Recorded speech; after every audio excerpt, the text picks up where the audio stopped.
Hey y'all, Goosebumps for Dummies here, and we have a whole bunch of new Goosebumps cover art revealed. I think there's like 5, maybe 6. Yeah, and they're all pretty interesting. Some of them are rather shocking, and all of them I wouldn't say are bad. So, yeah, without further ado, let's get into them, starting with Night of the Living Mummy. Now, this is House of Shivers Book 3, part of the new series. It comes out, I believe, September 1st, along with another book we'll show in a minute. And yeah, the cover art looks fucking fantastic. I mean, it's very reminiscent of the 90s once again. The mummy looks actually like a real mummy, where it's actually, not thick as shit. It's bone under there, for God's sakes. There shouldn't be, any skin. If there is, it's very much decayed. And yeah, it looks fairly accurate to what a real mummy would probably look like. The eye is very creepy. It's very interesting with the little medallion that you can see flying. The reds blend very nicely. And you also got a bit of a warped perspective, because as you can see behind the mummy, there are some stairs going up. So maybe we are in a double-story museum, since it does place, at least in the intro, for a museum. And yeah, it just looks very awesome. I don't have much else to say about it. I'm just very excited to see what this looks like in real life. And yeah, obviously the book is a very obvious play on Night of the Living Dummy. Very, very, very fucking obvious. I think it's a bit, stupid, like I said in my, video when the title got revealed.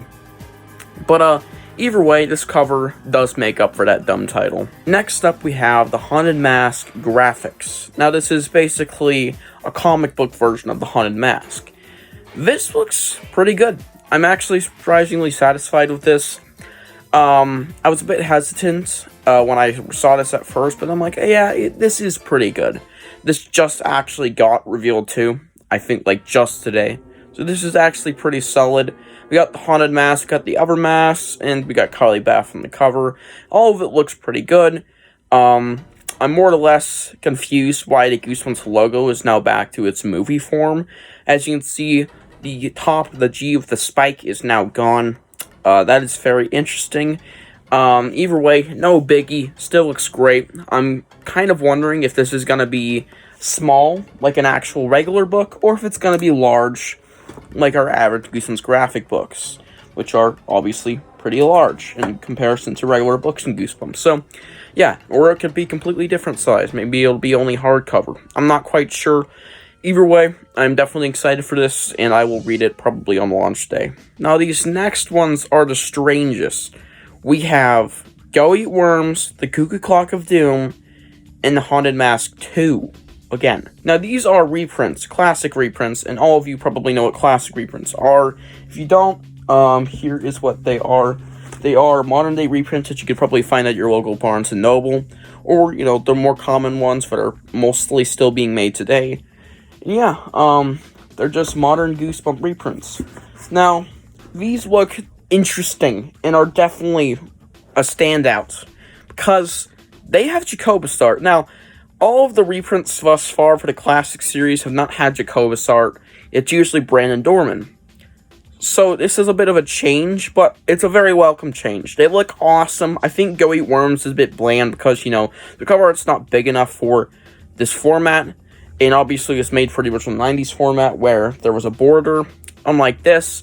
So yeah, it's mostly just blue. It's kind of boring. I think they should have reprinted that one. Maybe got Rubber Ball on that, since, as you'll see in a minute, with the Haunted Mask 2 cover art redesign, kinda.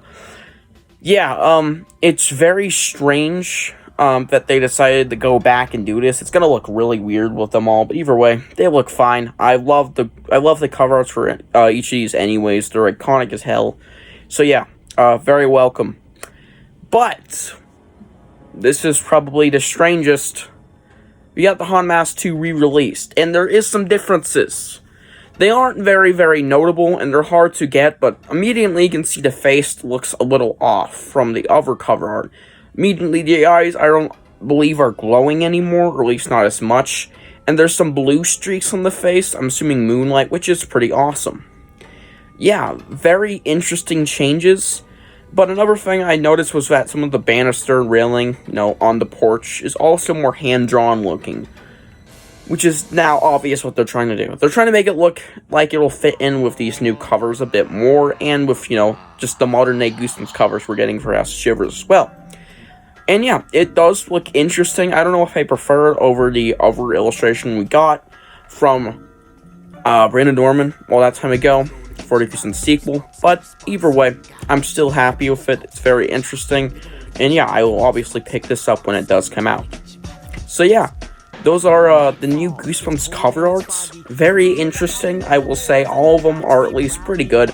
Even if they are, two of them the fucking same shit we've gotten before, and one of them's just a bit of a redesign. Yeah, fairly satisfied with these. The reprints come out in March, I believe, with Goblin Monday. Go check that out as well. Night Living Mummy and the Haunted Mask graphic novel come out September 1st or 3rd, I believe. So, yeah, a bit later in the year for those, but nonetheless, still excited. Anyways, I hope you guys enjoyed this video, and I will see you guys in the next one. Bye. They gonna get you by the goosebumps, goosebumps. Gotta get you by the goosebumps, gotcha.